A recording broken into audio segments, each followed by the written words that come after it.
अथ श्री गोविंदकर्म सप्तक समर्पणी सूत्रम्।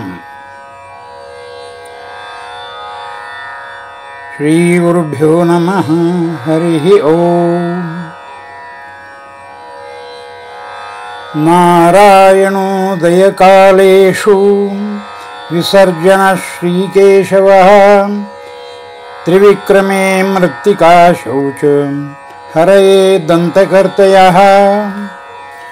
नारायणोदयकालेषु विसर्जन श्रीकेशवः त्रिविक्रमे मृत्तिका शौच हरये दन्तकर्तयः।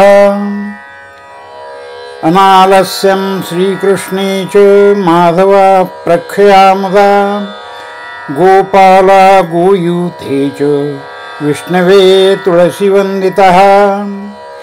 अनालस्यं श्रीकृष्णे च माधवा प्रख्यामदा गोपाला गोयूथे च विष्णवे तुलसीवन्दिताः। वराहे स्नान कुर्वन्तु उपेन्द्रवासनावृता ऐनिके मन्ददेवे च रतिपतिः गोपीचन्दनः। वराहे स्नान कुर्वन्तु उपेन्द्रवासनावृता ऐनिके मन्ददेवे च रतिपतिः गोपीचन्दनः।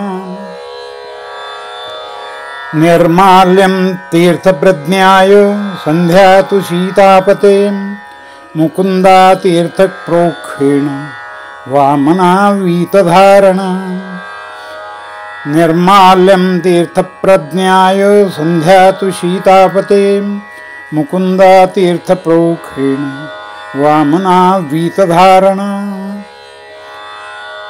तीर्थप्राशने व्यास भज योगेश्वराय च प्रदक्षिणे शेषशृङ्गे च भूवरा पथगामना। तीर्थप्राशने व्यास भज योगेश्वराय च प्रदक्षिणे शेषशृङ्गे च भूवरा पथगामना।